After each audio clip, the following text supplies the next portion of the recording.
안녕하십니까. 저는 인성서 위드성서 여정의 가이드 바라키입니다. 영원한 도움의 성모 수도회에 소속된 수녀입니다. 저는 성경의 세계를 접하기 시작한 지는 40년 정도 되었고 성경의 세계 가이드 일은 한 30년 정도 했습니다. 전체를 파악하기에는 아직 어림도 없이 부족하고 여전히 공부하고 있는 중이지만 두드러진 큰 길들은 조금 익혔기에 본 만큼 아는 만큼 길 안내를 해보겠습니다. 성경 이야기를 하려고 합니다.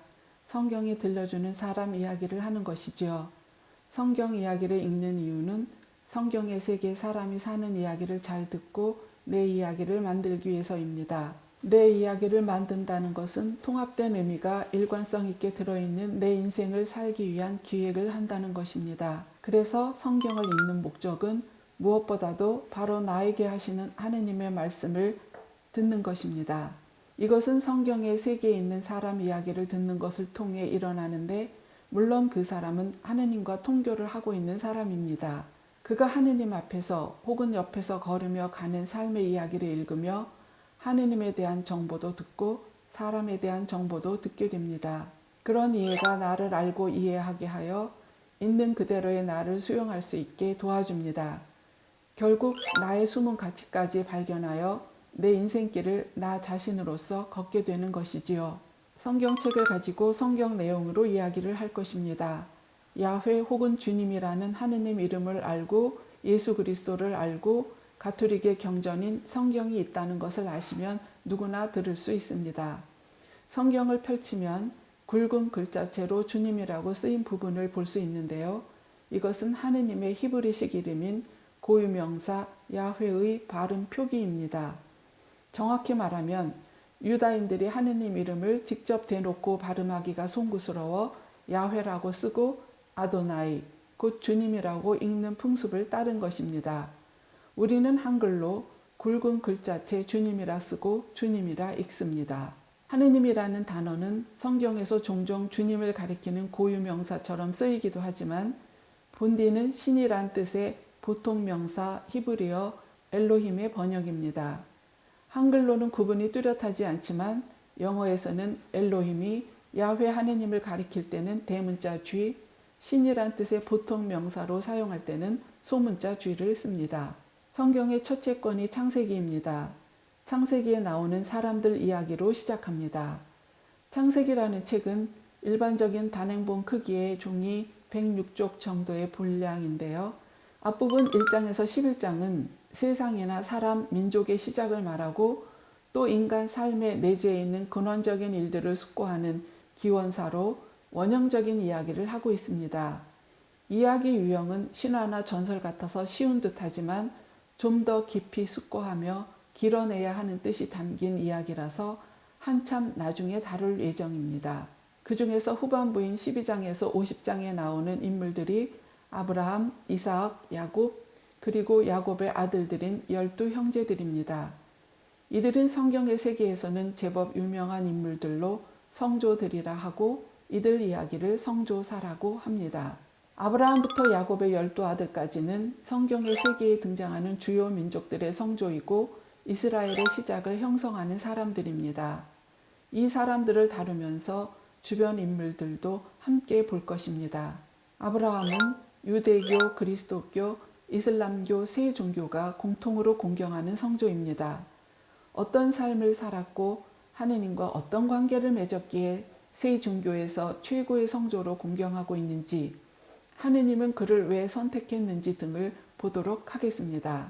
그는 아브라함이라는 이름으로 널리 알려져 있지만 사실 98세까지는 아브람이라고 불렸었습니다. 99살 때 하느님께 아브라함이라는 이름을 새로 받았습니다. 성경은 아브라함으로 이름이 바뀐 뒤의 이야기만이 아니라 75세에 처음 부르심을 받았던 때부터의 이야기를 들려줍니다. 하느님의 목소리를 듣고 길을 떠나서 새 이름을 받기 전 25년간 아브라함으로 산 이야기가 7개 에피소드로 전해집니다. 그중 첫 이야기는 부르심과 떠남입니다. 99세 이후에는 새로운 이름을 받고 하느님과 계약을 맺는 이야기에 이어서 이후 30여 년간의 삶을 10개의 에피소드로 전해줍니다.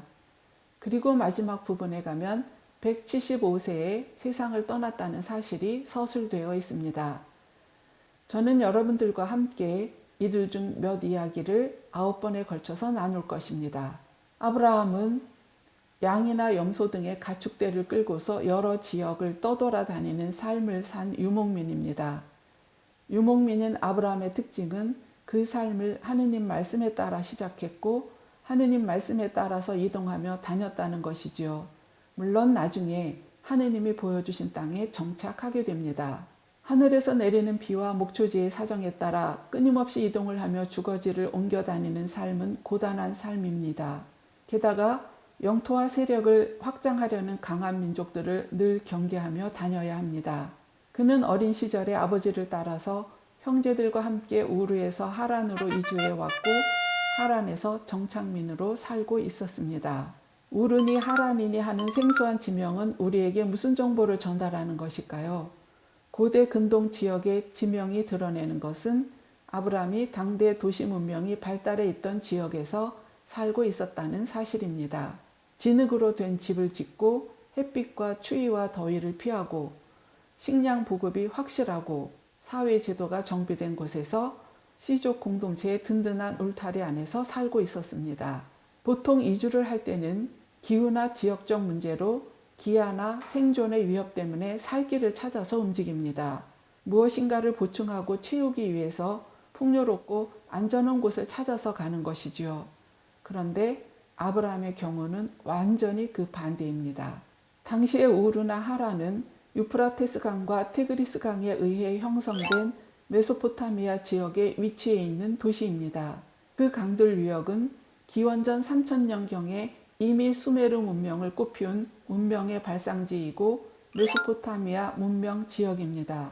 수메르는 이미 기원전 3000년경에 경제적, 행정적인 필요에 의해서 수메르 문자를 만들었고 학교 체계도 정비돼 있어서 발굴된 토판들에 의하면 촌진이 아이들 사춘기 문제까지 기록되어 있습니다. 흙을 불에 구워 벽돌을 만들 수 있었고 바퀴 달린 탈 것을 만드는 등 고도로 발달된 문명 도시였습니다. 문명이 발달한 지역에서 안전하게 살고 있었는데 그곳을 떠나라는 하느님 음성을 듣고 아브라함은 떠납니다. 오로지 주님 말씀을 근거로 안정과 풍요를 뒤로하고 불확실과 위기를 감내하며 천막을 치고 거두며 사는 유랑민으로 나섭니다. 가라, 떠나서 내가 보여줄 땅으로 가거라 하는 말씀에 떠나며 시작되는 아브라함의 본격적인 여정 이야기는 다음 편부터 들려드리겠습니다. 바라키란 무슨 말인지 궁금하신 분이 계실까요? 언뜻 들으면 바라기 혹은 주바라기라는 이쁜 말인가 하시겠지만 바라키는 히브리 말로 찬양하여라 라는 뜻입니다. 시편 103편 2절에 내 영혼아 주님을 찬양하여라 에서 따온 말입니다.